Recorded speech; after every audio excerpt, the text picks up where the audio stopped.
Friends, मैं वहीदा और welcome to my channel Waheeda Bilimoria. Friends, आज हम पेपर 4 जो क्लास 10th का कर रहे हैं मैथ्स में, इसे आज हम रैपअप करने वाले हैं। आज हमारा सेक्शन डी करने वाले हैं, जो हमारा इस सीरीज का पार्ट 3 होगा। पार्ट 1 में फ्रेंड्स हमने 36 मार्क्स के सम्स ऑलरेडी 1 मार्क और 2 मार्क के देख लिए हैं, और पार्ट 2 में हमने सेक्शन सी यानी कि 3 मार्क्स वाले सम्स देख लिए हैं। तो चलिए फिर ये जो सेक्शन है, इसमें अब जो सम्स आ रहे हैं वो 4 marks as well as 5 marks में आ सकते हैं, और ये सम्स थोड़े ज्यादा डिफिकल्ट है, यानी बहुत ज्यादा नहीं है, लेकिन अभी तक हमने जो किए इससे थोड़े अलग है। होने भी चाहिए ना फ्रेंड्स, क्योंकि हमें सारा ही पोर्शन जो कवर करना है, तो हम कैसे इन्हें छोड़ देते। Welcome dearest children to section D, that is 4 marks sums of paper 4। तो फ्रेंड्स, पहला जो क्वेश्चन है, इसमें आपसे कहा गया है कि ड्रॉ लाइन सेगमेंट। आपको एक लाइन सेगमेंट बनानी है, और इस लाइन सेगमेंट को इसका मेजर होना चाहिए 7.6 सेंटीमीटर। इसे आपको डिवाइड करना है 5:8 के रेशियो में। फ्रेंड्स, ये दो मेथड से हो सकती है। पहली, आप 5+8 यानी कि जो रेशियो आपको दिया गया है 5:8, इसे आप ऐड कीजिए और 13। तो आप इस तरह से एक लाइन बनाइए 7.6 की, फिर आप एक एक्यूट एंगल बनाइए और उस पे 1 2 3 4 5 6 7 8 9 10 11 12 13 सेम मेजर्स के 13 आर्क्स बनाइए। इन्हें नाम दे दीजिए। सपोज ये नाम A-B है, A1 A2 A3 A4 A5 A6 A7 A8 A9 A10 A11 A12 और A13। अब जो 5th पॉइंट है आपका, जो यहां है, इसको आप मार्क कर दीजिए, और साथ ही में इसको मार्क कर दीजिए, क्योंकि ये 5th पॉइंट और उसके बाद का 8th पॉइंट यानी कि 13th पॉइंट। तो आप 5th को मार्क कीजिए और 13th को मार्क कीजिए। पहला काम ये होगा कि आप 13 और इसको ज्वाइन कीजिए, और इसके पैरेलल ये जो लाइन आपने बनाई है, इसके पैरेलल यहां से ये पॉइंट बनाइए, ये लाइन बनाइए, ये पैरेलल होनी चाहिए। और ये जो आपका पॉइंट है वो इस लाइन सेगमेंट को 5:8 के रेशियो में डिवाइड करेगा। तो ये तो फ्रेंड्स पहली मेथड है, और दूसरी मेथड जो है वो हम अभी करने वाले हैं, जहां पे हम सिंपल, अगर 5:8 का रेशियो हो तो आप करोगे क्या, तो आप ऐसे, ये रफ डायग्राम है फ्रेंड्स, इस तरह से पहले ये, अगर मैं 60 डिग्री लेती हूं तो ये भी आप 60 डिग्री लीजिए। उसके बाद 5 है तो आप यहाँ पे 1 2 3 4 5, और यही मेजर लेके 1 2 3 4 5 6 7 8, यानी 5:8। तो ये अगर आप नीचे कर रहे हैं तो ये ऊपर कर दीजिए, और फिर ये दोनों पॉइंट को इस तरह से ज्वाइन कीजिए। तो ये जो आपका पॉइंट होगा, ये भी आपको 5:8 में डिवाइड करके देगा। तो यही फ्रेंड्स हम लोग करने वाले हैं। तो चलिए शुरू करते हैं। पहले आपको ड्रॉ करनी होगी एक लाइन सेगमेंट जिसका मेजर होगा 7.6।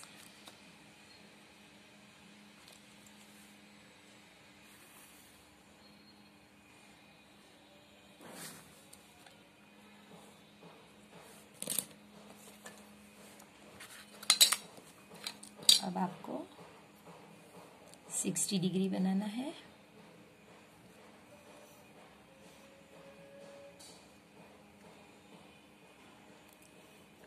इसी तरह ये पॉइंट से भी आपको 60 डिग्री बनाना है। देखिए,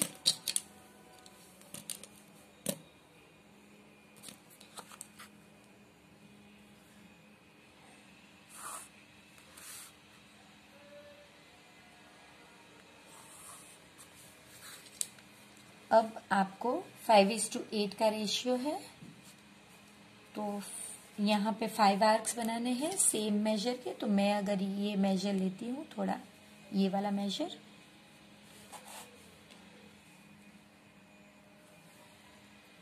1 2 3 4 5, और इसी तरह ये ही मेजर रखना है और 1 2 3 4 5 6 7 8 और ये मेजर के साथ आपको ये पॉइंट और ये पॉइंट, क्योंकि हम इसे नाम दे देंगे, अगर इसका नाम है AB 7.6 सेंटीमीटर, ये A1 A2 A3 A4 A5 और ये B1 B2 B3 B4 B5 B6 B7 B8। अब आपको ये दो को ज्वाइन करना है।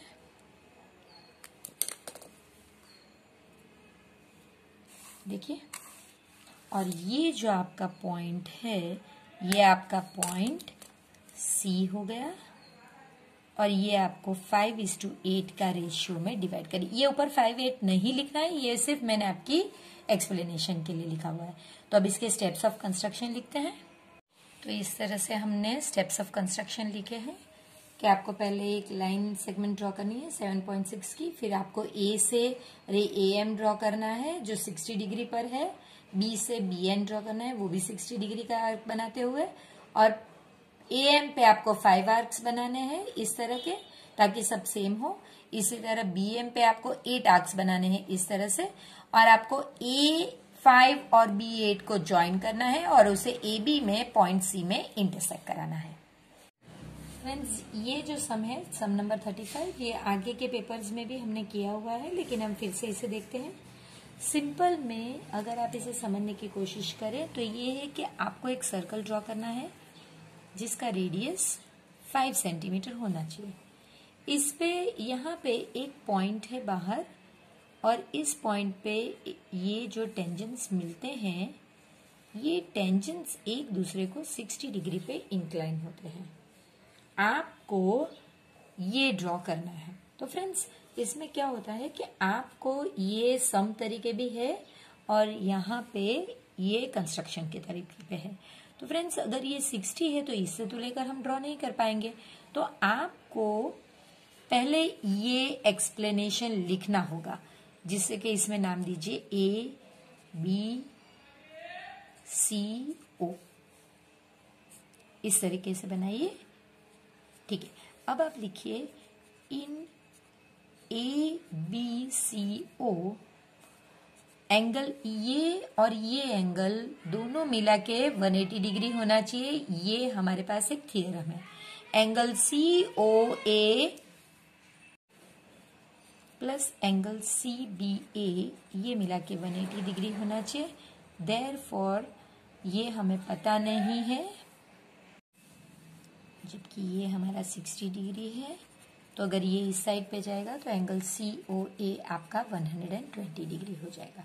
तो अब आपको इस पे नहीं ड्रॉ करना है, आपको ये 120 डिग्री लेके ड्रॉ करना है। तो ये कैसे करेंगे, चलिए देखते हैं। हमने एक पॉइंट मार्क कर लिया है। अब हम इस तरह से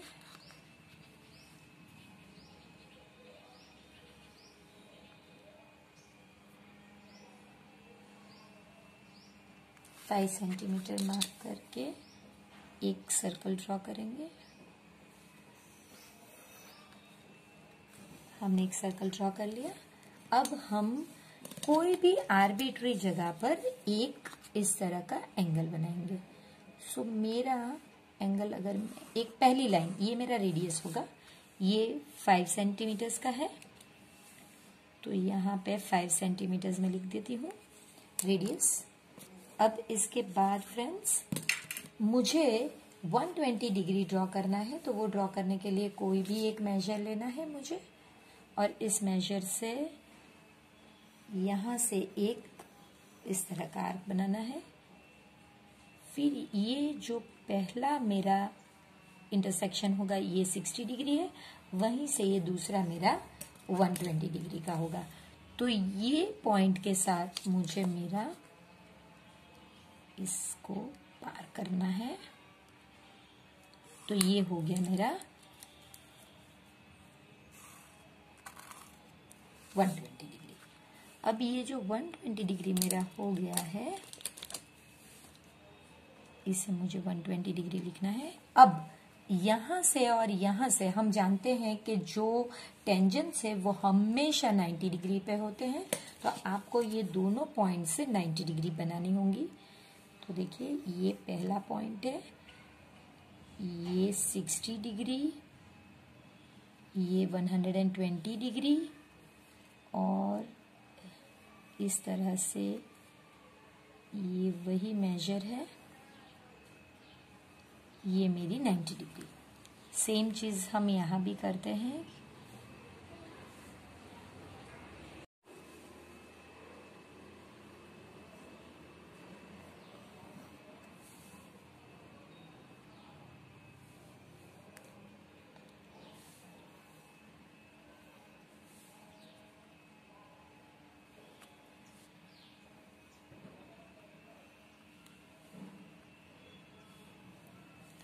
तो ये हमारे पास दोनों 90 डिग्री मिल गई है। अब हम इसे सिर्फ ज्वाइन करेंगे। मैं रेड पेन से ज्वाइन करूंगी ताकि हमें पता चले कि एक्चुअली में कहाँ मिल रहा है।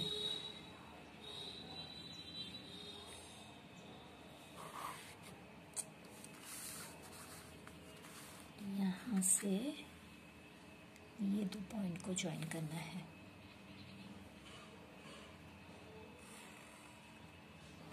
तो ये हमारा ड्रॉ हो गया। ठीक से एक बार कलर कर लेते हैं।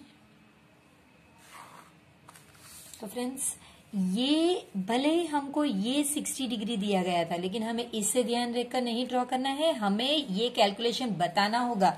आपको इस कैलकुलेशन के बिना पर भी ये कर सकेंगे। फिर यहाँ पे आपको 90 डिग्री बतानी होगी और यहाँ पे 90।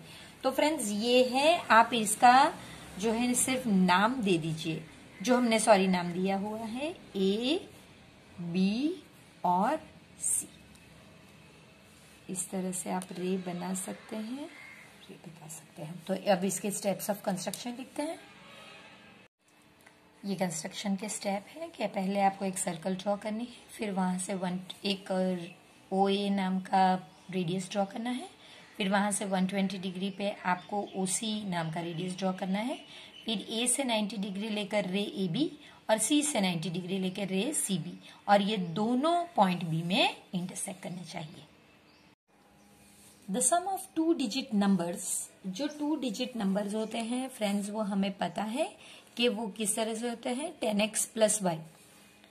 यानी कि अगर आपको सपोज फॉर एग्जांपल 25 बनाना है तो आप 20 + 5 बनाएंगे, तो ये होता है 2 × 10 + 5। तो यही पैटर्न है कि जो भी नंबर है वो मल्टीप्लाई बाय 10 रहता है, क्योंकि वो 10th प्लेस पे है और फिर 1st प्लेस का डिजिट उसे, and the number formed by interchanging the digit is 110। तो ये बहुत सिंपल है। चलिए शुरू करते हैं। पहले सिर्फ यहां तक, ये हमारा केस 1 है या पार्ट 1 है। तो let 10th digit be x and 1st digit be y। तो अब नंबर कौन सा हो गया फ्रेंड्स, नंबर 10x + y। और इंटरचेंज नंबर कौन सा हो गया, इंटरचेंज नंबर का मतलब है जो 1st प्लेस पे हो 10th पे गया और 10th प्लेस का 1st पे, तो 10y + x।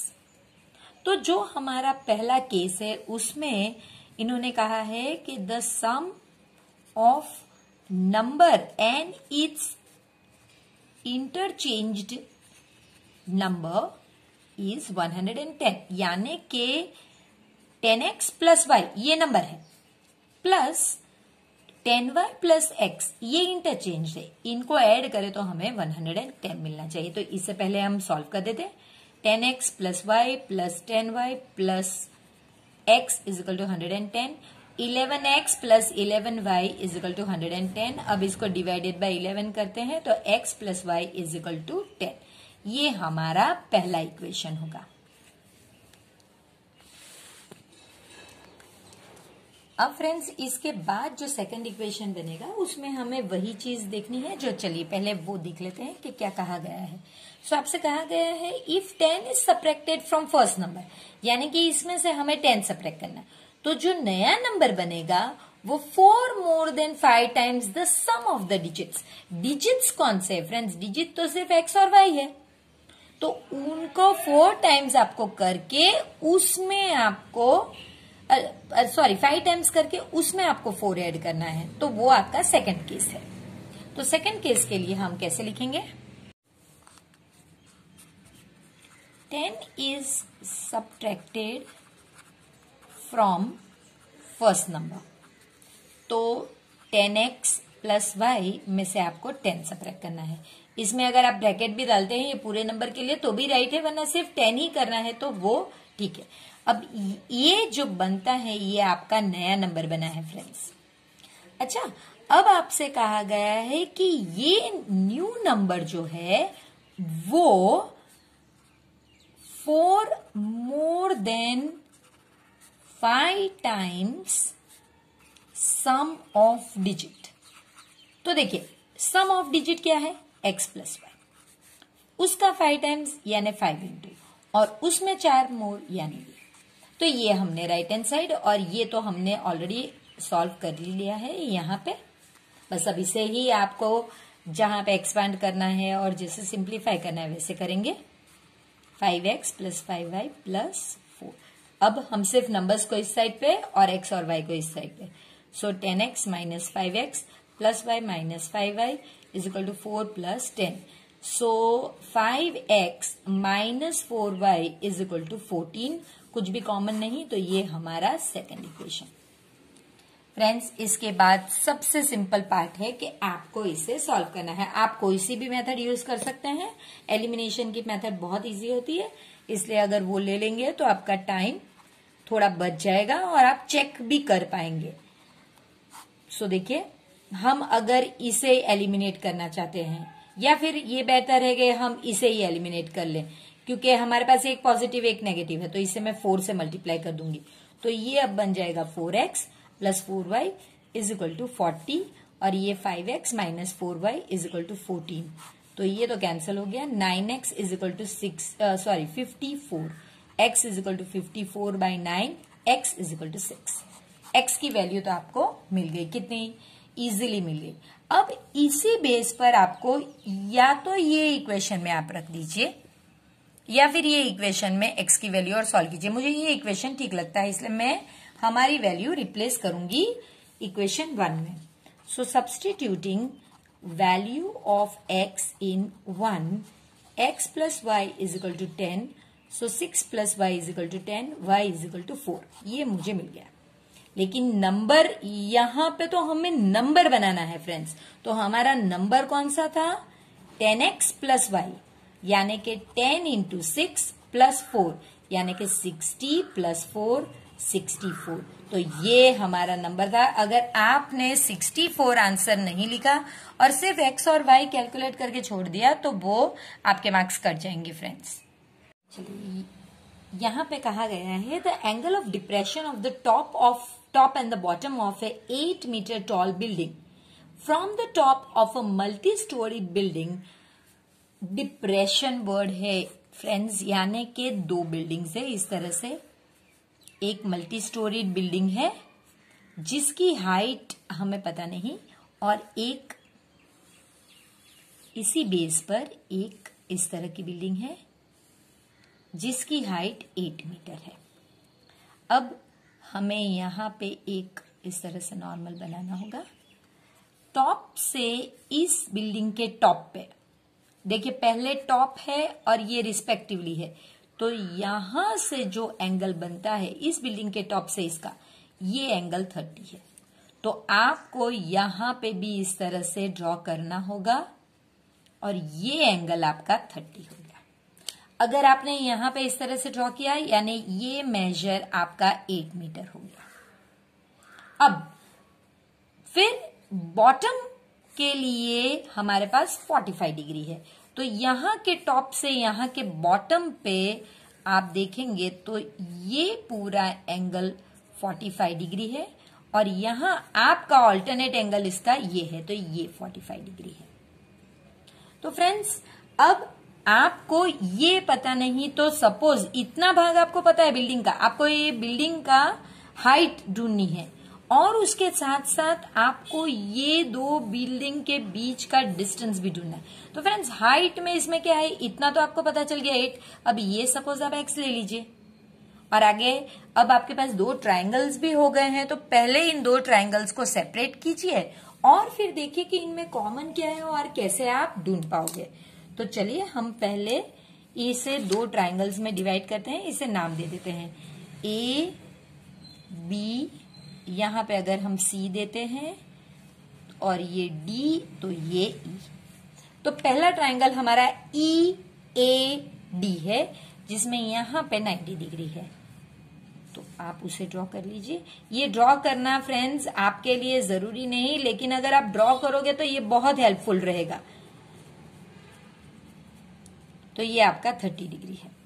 इसी तरह अब ये बड़ा ट्रायंगल है ई बी सी, एक 90 डिग्री इस लेसन में होना बहुत जरूरी है, तो आप वैसा ही चूज कीजिए बी सी ई, और ये आपका 90 डिग्री और ये 45 डिग्री। इसके अलावा फ्रेंड्स और अपने पास क्या है, ये 8 मीटर की हाइट है, ईडी नहीं सॉरी ईडी आपके पास है नहीं, तो ये x है। ई सी के बीच में यहाँ पे d है, तो ये 8 है, ये पता नहीं, तो ये पूरे की x + 8 कहेंगे हम। इसके अलावा हमारे पास फिलहाल कुछ और नहीं है। एक चीज जो यहाँ पे बहुत जरूरी है और हमें लिखना भूलना नहीं चाहिए वो ये है, देखिए एडी और बीसी दोनों सेम चीज है, ये जरूर लिखिए। एडी = BC, ये जरूर लिखिए फ्रेंड्स। और ये AB = DC हुआ, इसीलिए DC का मेजर 8 है, तो वो भी लिख दीजिए कि भाई AB = DC = 8 मीटर। चलिए अब हमारे पास दो ट्रायंगल्स है, दोनों के 10 लेके हम आगे बढ़ते हैं। तो ये सिंपल है, in triangle ADE angle D = 90, therefore 10 30, ये 30 है ना, तो आप 30 लिखेंगे। 10 30 = क्या होता है, ऑपोजिट अपॉन एडजेसेंट। ठीक है, ऑपोजिट हमारा कौन है, ED और नीचे AD। तो 10 30 का आंसर है हमारा 1/√3 = ED हमारा x है और AD हमें पता नहीं, तो हम AD ही लिखेंगे। इतना लिख के अभी आप वैसे ही रखिए, क्योंकि इसके आगे हम इसमें कुछ करने वाले हैं, लेकिन इसको सॉल्व करते हैं। जो हमने यहाँ पे रूल बनाया उसे भी हम यूज करेंगे, लेकिन अभी आप ये कीजिए। In triangle BCE angle C = 90, अब ये 45 है, तो 10 45 डिग्री = ये तो सेम ही रहेगा, ऑपोजिट अपॉन एडजेसेंट। तो ऑपोजिट हमारे केस में EC है और एडजेसेंट BC, तो 10 45 आंसर हमें पता है 1। EC क्या है, तो हमने ऑलरेडी लिख दिया है x + 8, और ये BC है। तो देखिए फ्रेंड्स, अब आप जानते हैं कि AD BC है, तो आप इसकी जगह पे यहां पे लिख सकते हैं, इसे ऊपर ले जाइए, तो ये AD है = √3x, but AD = BC, therefore BC = √3x, और यहां पे इसे ऊपर ले जाएंगे तो BC = x + 8। तो देखिए आप BC की दोनों चीज आपके पास आ गई। अब जब भी आपके पास इस तरह से एक ही साइड की दो चीज आ जाए, तो आपको सिर्फ इन्हें इक्वेट करना होता है। तो इसे आप 1 कह दीजिए, इसे 2, equating 1 and 2, so √3x = x + 8।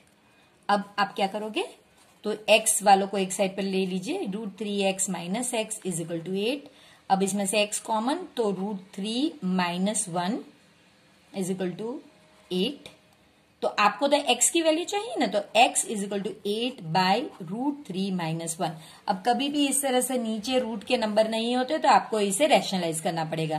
तो अगर यहाँ पे माइनस है तो आप प्लस लीजिए, तो ये आपका हो गया 8√3+1 अपॉन ये a minus b, a plus b यानी a² minus b²।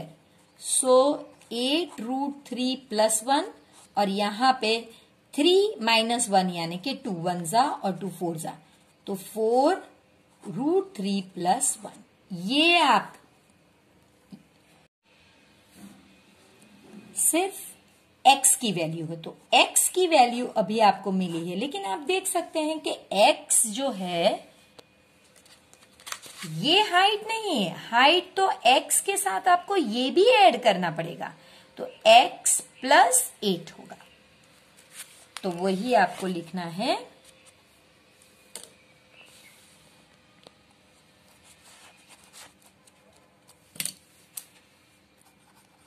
Height is equal to EC that is equal to x + 8 that is equal to x की वैल्यू हमने ढूंढ ली है 4√3+1 + 8 और इसे इस तरह करके मीटर। आप चाहें तो 4 कॉमन निकाल के भी कर सकते हैं, लेकिन आप इस तरह से लिखिए।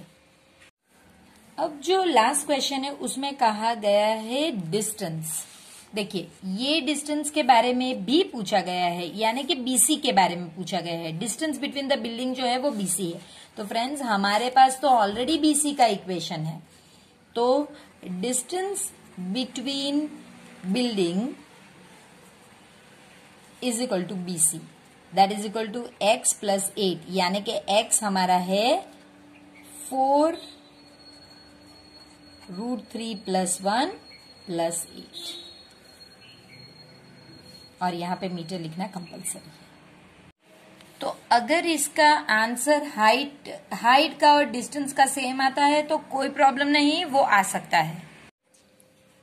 38th one, a container open from the top made of metal sheet is in the form of a frustum। तो देखिए इस तरह से एक कंटेनर है जो यहां से ओपन है और ये फ्रस्टम के शेप में है। It's height is 16 centimetre. तो ये हाइट हमेशा फ्रस्टम की यहां होती है फ्रेंड्स, ये हाइट होती है, तो ये आपकी हाइट 16 सेंटीमीटर है। With radii of its lower and upper ends, पहला लोअर है तो वो 8 है, तो ये रेडियस है 8 सेंटीमीटर और अपर एंड का 20 सेंटीमीटर है। Find the cost of milk. अगर आपको मिल्क का कॉस्ट ढूंढना है फ्रेंड्स, तो जरूरी है कि मिल्क अंदर भरा हुआ होता है तो वो वॉल्यूम होगा ये, और यहां से भी आपको पता चलता है लीटर कैपेसिटी का सिंबल है, तो कैपेसिटी भी वॉल्यूम का ही है। और आपको मेटल शीट अगर ढूंढनी है जो ये बनाने में लगी है तो वो एरिया का होगा। और अगर फिर भी नहीं पता चले तो देखिए यहां पे कि ये एरिया। तो फ्रेंड्स अब हमारे पास दो फॉर्मूलाज हैं, एक वॉल्यूम की और एक एरिया की। वॉल्यूम में हमें लेटरल हाइट यानी कि L की जरूरत नहीं है, लेकिन एरिया में L की जरूरत हमें होगी ही होगी। तो आप चाहें तो पहले ही L यहाँ पे ढूंढ ले ताकि बाद में आपको सिर्फ रिप्लेस करना रहे।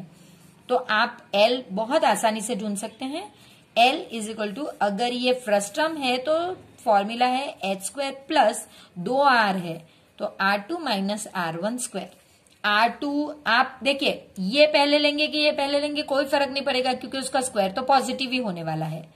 तो फिर भी हमारी सहूलियत के लिए हम लोग R2 बढ़ा लेते हैं, तो ये 16 लिख ही देते हैं इस स्टेप में, और यहाँ पे 20 माइनस 8², तो ये हो गया आपका 256 plus 144 that is equal to √400।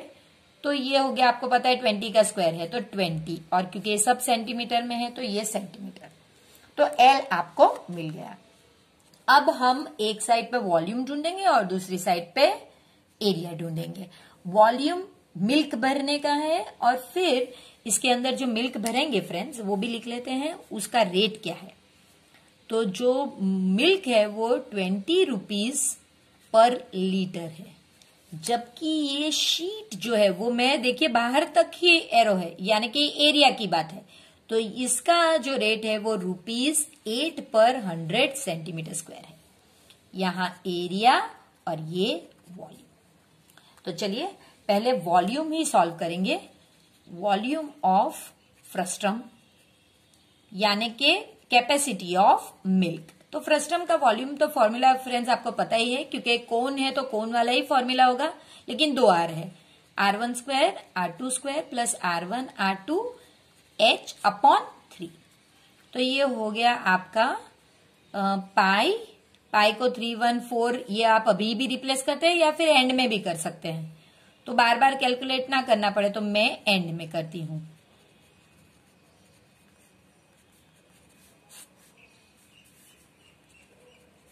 ये 64, ये 400, 160, 16 और 3। अब हम पाई की वैल्यू रिप्लेस कर देते हैं। देखिए 314 अपॉन 100 इंटू ये 624/3 इंटू 16।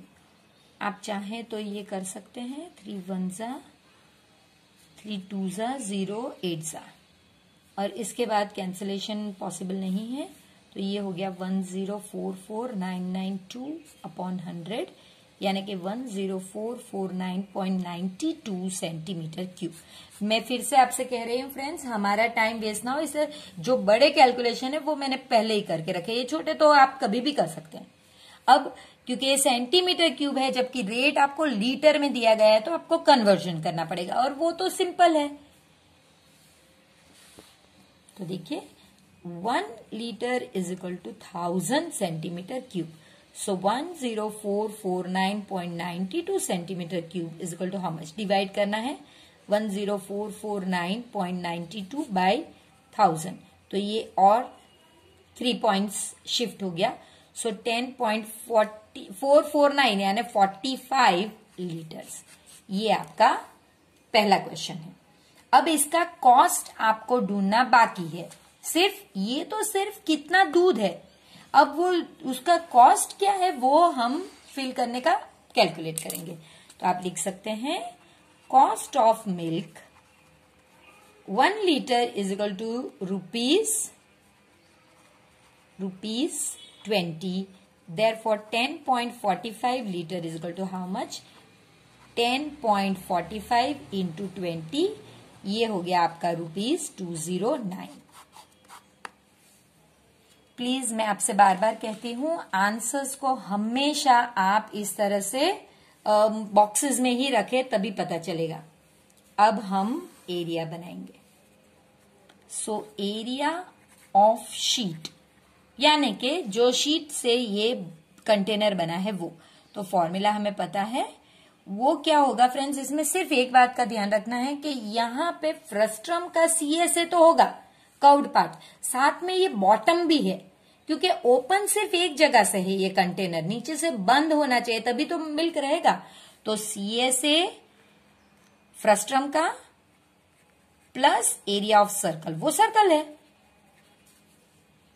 तो ये हो गया आपका पाई R1 प्लस R2L, और ये पाई R स्क्वायर। R ये अब स्मॉल है तो R1 ले लीजिए।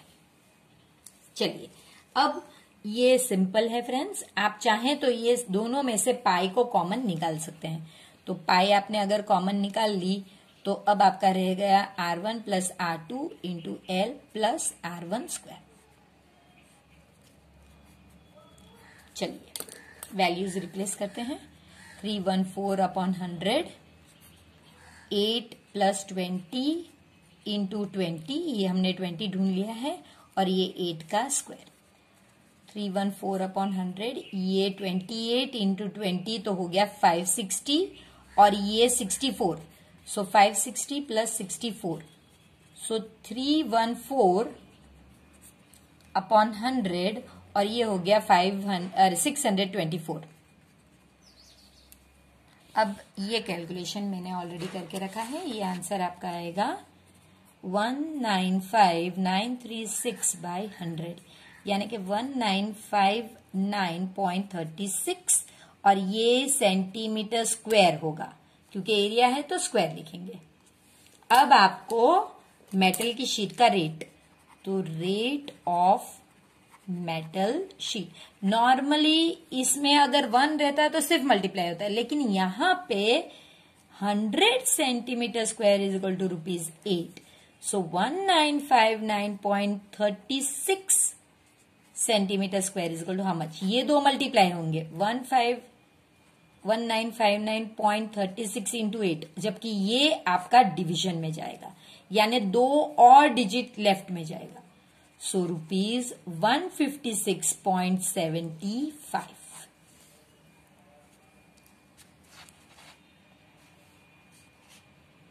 फ्रेंड्स, जो लास्ट 39 नंबर के सम है, इसमें पहला वाला है, इसमें आपसे कहा गया है कि 2 ट्राइंगल्स हैं, तो ये एक ABC और एक DEF है, तो मैंने वो लिखा है, और ये दोनों के जो साइड्स है वो इस तरह से प्रोपोर्शन में है, यानी कि AB/DE, फिर BC अपॉन EF और AC अपॉन DFD या DF, ये प्रोपोर्शन में है।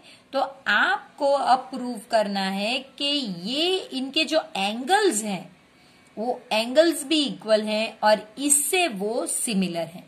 तो फ्रेंड्स, इसमें पहले हमें कंस्ट्रक्शन थोड़ा करना होगा, जिसमें यही नाप का यहां से आपको इस तरह से PQ, आपको एक पॉइंट लेना होगा PDE पे, जिसकी लेंथ AB के बराबर हो। इसी तरह से आपको एक पॉइंट Q लेना है DF पे, जिसकी साइज AC के बराबर हो, और इसी वजह से ये आपको ये 2 पॉइंट को ज्वाइन करना है। बस इतना जो आप कर रहे हैं वही आपको लिखना है कि draw P and Q on DE and DF such that DP is equal to AB, और दूसरा क्या था, DQ is equal to AC, और फिर आपको ज्वाइन करना है, ज्वाइन PQ। ये आपका कंस्ट्रक्शन हो गया। अब हम प्रूफ स्टार्ट करेंगे फ्रेंड्स। इसका प्रूफ काफी लंबा है, क्योंकि टेक्स्ट बुक में इसका प्रूफ दिया नहीं गया है। तो चलिए शुरू करते हैं। प्रूफ में पहले आपको यहां से ही स्टार्ट करना होगा जहां हमको रेशियो दिया गया है। तो चलिए पहले वाले रेशियो को ही स्टार्ट करते हैं कि AB/DE is equal to CA upon DF। मैंने जानबूझ के ये 2 साइड को ही लिया है, ये साइड और ये साइड। फिलहाल मैं ये साइड के बारे में या BC के बारे में कुछ नहीं कह रही हूं। अब हम जानते हैं कि कंस्ट्रक्शन में हमने किसे चेंज किया हुआ है, हमने इसे AB के बराबर DP लिखा है, और इसी तरह हमने CA के बराबर DQ लिखा है। तो अब आप लिखोगे इसकी जगह पे from construction DP by DE is equal to DQ by DF, यानी अब ये आपका ये हो गया। अब आपको कुछ नहीं करना है, सिर्फ इसे ऊपर जाने देना है, और जो ऊपर जाएगा तब उसके बाद इसमें से 1 सब्ट्रैक्ट करना है। कंपोनेंडो एंड डिविडेंडो जैसा एक कंसेप्ट आता था पहले, तो वो ये कंसेप्ट है। देखिए ये पहले आपने किया, फिर आप सब्ट्रैक्ट 1 फ्रॉम बोथ साइड, तो ये हो गया DE upon DP minus 1 is equal to DF upon DQ minus 1। इससे होता क्या है कि DE माइनस DP हो गया, अपॉन DP नीचे रहेगा ही, DF माइनस DQ हो गया, अपॉन DQ नीचे रहेगा ही। तो फिगर देखने पर ही आपको पता चल जाता है कि DE में से अगर मैं DP माइनस कर जाती हूं तो बचता है सिर्फ PE। तो ये बन गया आपका PE upon DP is equal to QF upon DQ। अब फिर से इन्हें एक बार हम रिवर्स करेंगे, तो DP upon PE is equal to DQ upon QF। ये करने का कारण क्या है, क्योंकि अब जो हमने ये प्रूव किया, इससे हमने प्रूव कर दिया कि PQ पैरेलल टू EF है, और अगर P Q parallel to E F है तो थियरम 6.2 के हिसाब से आप देख सकते हैं कि देखिए ये दो पैरेलल है और ये ट्रांसवर्सल है। पीई को भी ट्रांसवर्सल लिख सकते हैं या डीई को ट्रांसवर्सल ले सकते हैं, तो ये दोनों कॉरस्पॉन्डिंग एंगल बनते हैं। इसी तरह ये दो पैरेलल है, ये ट्रांसवर्सल है, तो ये दो कॉरस्पॉन्डिंग एंगल बन सकते हैं।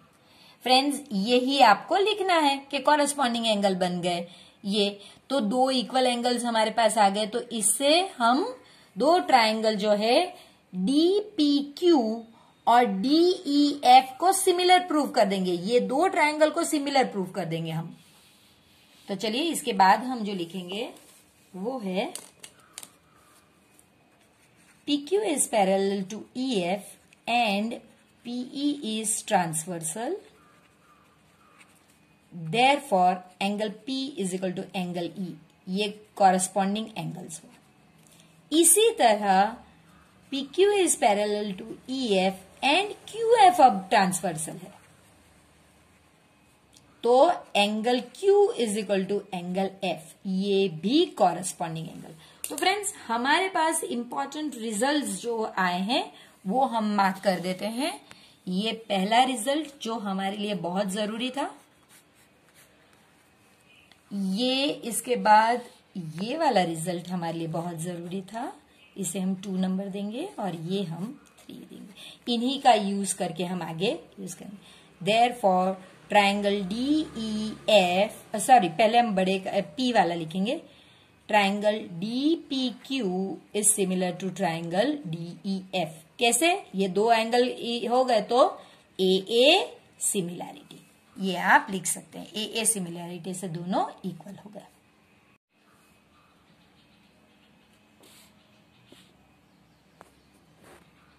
अब जब हमने कहा कि triangle DPQ is similar to triangle DEF, तो फिर अगर सिमिलर है तो उनके रेशियोज भी इक्वल होंगे। तो चलिए उनके रेशियोज के बारे में लिखते हैं। DP upon DE is equal to PQ upon DF is equal to PQ upon EF। यहां पे DQ आएगा, PQ नहीं DQ आएगा, ठीक है। तो ये हो गया हमारा। अब लेकिन हमारे पास गिवन है ना कि BC upon EF is equal to PQ upon EF। ये तो हमने गिवन भी है और उसके बाद हमने 1 में भी प्रूव किया है। ये दो मिलके ऐसा हमने प्रूव किया है। देयरफॉर हम कह सकते हैं कि BC is equal to PQ। ये सबसे ज्यादा इंपॉर्टेंट है, ये हमारा 4th रिजल्ट है। अब आपको सिर्फ ये दो जो छोटे ट्राइंगल्स हैं उन्हें लेकर आगे बढ़ना है। In triangle ABC and triangle DPQ, AB इनमें क्या क्या सिमिलैरिटी है? तो ये तो हमने कंस्ट्रक्शन से प्रूव कर दी थी। प्रूव नहीं, हमने बकायदा बनाई थी ये, तो ये दो कंस्ट्रक्शन की वजह से है। और जो लास्ट में अभी हम लिखने वाले हैं ये हमने प्रूव की हुई है, ये हमने प्रूव किया है 4th में। तो इसीलिए साइड साइड साइड 3 साइड आ गई आपकी। Therefore by SSS triangle ABC is congruent to triangle DPQ। लेकिन फ्रेंड्स हमें DPQ को कॉन्ग्रुएंट नहीं प्रूव करना है, हमें तो प्रूव करना है कि वो ABC और DEF सिमिलर हो। कॉन्ग्रुएंट ये दो ट्राइंगल्स कॉन्ग्रुएंट प्रूव नहीं, लेकिन ये तो एक स्टेप है। अगर आपने ये किया तो फिर अब आप बाय CPCT एंगल P और B is equal to angle P, angle C is equal to angle Q। आप फिगर देखिए फ्रेंड्स, मेरे लिए यहाँ पे फिर से फिगर ड्रॉ करना पॉसिबल नहीं है, लेकिन मैं भी अपने फिगर में देखकर ही आपको ये तीनों चीज बता रही हूँ कि अगर ये तीन ये ट्राइंगल्स कॉन्ग्रुएंट है तो आप इस तरह से देखिए। मैंने तो यहां भी देखकर बता सकती हूँ कि A D के बराबर है, B जो है वो P के बराबर है और C जो है वो Q के बराबर है। इसी तरह से आपको करना है। बट अब आपके पास 2 और 3 याद कीजिए। एंगल P तो आपने कहा है कि एंगल E के बराबर है और आपने कहा से कहा फ्रॉम 2, और उसके बाद आपने कहा कि एंगल Q जो है वो एंगल F के बराबर है, ये आपने 3 में कहा। तो therefore angle B is equal to angle P is equal to angle E, यानी BPE, ये तीन को साथ लिख लिया। ऑल्सो अब मैं E से साथ लिखूंगी, angle C is equal to angle Q is equal to angle F। Therefore ये साथ लिखने के बाद मैं कहूंगी, देखिए ये साथ लिख लिया, therefore by A similarity triangle ABC is similar to triangle DEF। इस पेपर का लास्ट सम है फ्रेंड्स, जहां पे आपसे कहा गया है कि prove the sum of the squares of the side of a rhombus is equal to the sum of the squares of its diagonals. यानी कि आपको कहा गया है कि AB square plus BC square plus CD square plus AD square is equal to, इनके diagonals कौन से, AC स्क्वायर और DB स्क्वायर। ये आपको प्रूव करना है। तो आप कैसे करोगे, बहुत सिंपल है। ये एक्सरसाइज 6.5 का 7th सम है फ्रेंड्स, ये बहुत इंपॉर्टेंट सम है। तो इसमें आपके लिए 2-3 चीज स्टार्ट करने से पहले जानना जरूरी है। पहला कि रोम्बस में ऑल 4 साइड्स आर इक्वल। दूसरा, रोम्बस के जो डायगोनल्स होते हैं वो एक दूसरे को बाइसेक्ट करते हैं। तो देखिए ये 3 पॉइंट्स मैं आपके लिए लिख के रखती हूं। All sides equal, diagonals bisect each other. Bisect each other, देखिए इसके लिए तो मैंने ये 2 डायगोनल्स को इक्वल पार्ट में, जबकि ये 2 डायगोनल्स एक दूसरे को कट करते हैं, ये पार्ट AO और OC सेम रहता है, DO और OB सेम रहता है। और तीसरा बहुत इंपॉर्टेंट, इसके कंटिन्यूअस पॉइंट है एट 90 डिग्री, यानी ये जो एंगल्स बनते हैं सभी 90 डिग्री के होते हैं। तो ये 2 एक्चुअली पॉइंट कनेक्टेड है, लेकिन हम तीन को अलग से समझ गए। तो चलिए फ्रेंड्स, इसके बाद बहुत सिंपल है, ये जो 4 ट्राइंगल बन रहे हैं ये राइट एंगल ट्राइंगल है, इन्हें पाइथागोरस के फॉर्म में रखना ही है, इससे ज्यादा कुछ करना नहीं है। पहले तो पहले हम अगर शुरू करते हैं ट्राइंगल, आप शुरू कीजिए AB से। सपोज आपको ये चाहिए तो आप ये ट्राइंगल से शुरू करिए। In triangle ABO angle O is equal to 90, therefore by Pythagoras theorem, ये तो सब में ही लिखना पड़ेगा, AB square is equal to OA square plus OB square, ये 1। अब ये वाला लीजिए, in triangle BOC angle O is equal to 90, therefore by Pythagoras theorem BC square is equal to OB square plus OC square, ये second हो गया। अब ये वाला लीजिए, in triangle DOC angle O is equal to 90, therefore by Pythagoras theorem BC square is equal to OD square plus OC square, ये third हो गया। 4th वन में ये ट्राइंगल रह गया, तो इसके बारे में, in triangle AOD angle O is equal to 90 degree, therefore by Pythagoras theorem AD square is equal to OD square plus OA square, ये 4th वन। अब आपको ये 4 रिजल्ट्स को ऐड करना है। तो देखिए लेफ्ट हैंड साइड तो आपको मिल ही जाएगा, AB square, BC square, DC square, AD square, ये सेम चीज तो मिल गई, और इन्हें आपको सिर्फ रीअरेंज करना है। तो चलिए वो देखते हैं कि कैसे करते हैं।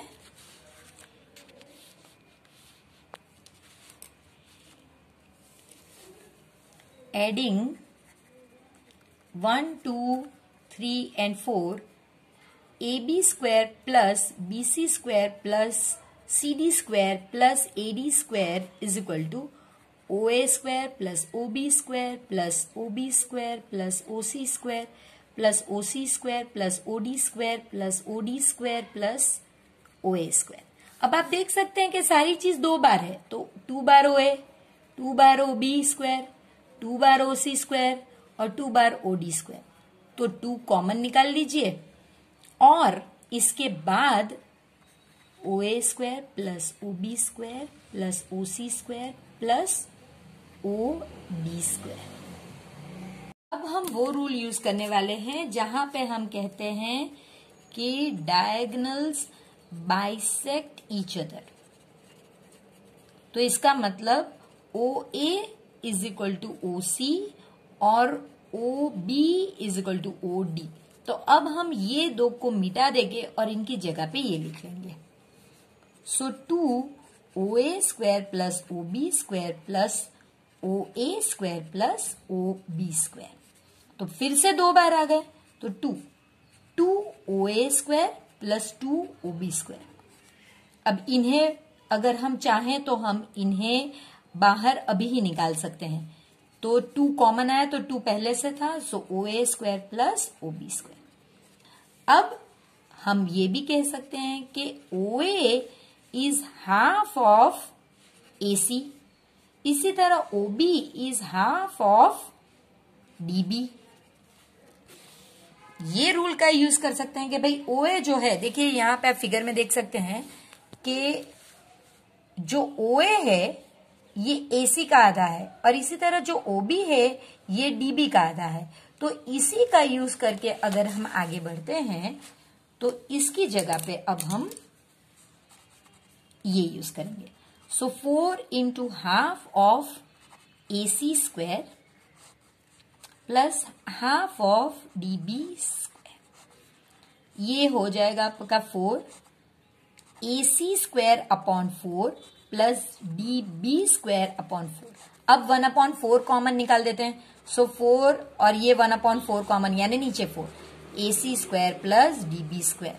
देखिए ये कैंसिल हो गया तो अब रह गए ये जो 2 रह गए, ये तो आपके डायगोनल्स है, तो आपने प्रूव कर दिया। तो आई होप फ्रेंड्स के पेपर 4 आपको इंटरेस्टिंग लगा होगा। मैं जानती हूँ ये आगे के पेपर से थोड़ा ज्यादा डिफिकल्ट है, बहुत ज्यादा नहीं, थोड़ा ज्यादा डिफिकल्ट है। तो ये इसके लिए है फ्रेंड्स, क्योंकि अब जैसे मैंने आपको आगे भी बताया था कि अब ये थोड़े कंफ्यूज करके पूछे जाने वाले सम्स है। ये होते इजी है लेकिन हमें इन्हें देखकर लगता है कि भाई ये बहुत डिफिकल्ट है। ऐसे ही कुछ सम्स में हुआ है। और इसके अलावा ये कुछ सम्स के तो सिर्फ एक्सटेंशंस है। तो फिर मिलते हैं एक नए पेपर के साथ। तब तक प्लीज वीडियो को लाइक कीजिए, जरूर शेयर कीजिए इसे अपने फ्रेंड्स के साथ और प्लीज चैनल को सब्सक्राइब कीजिए।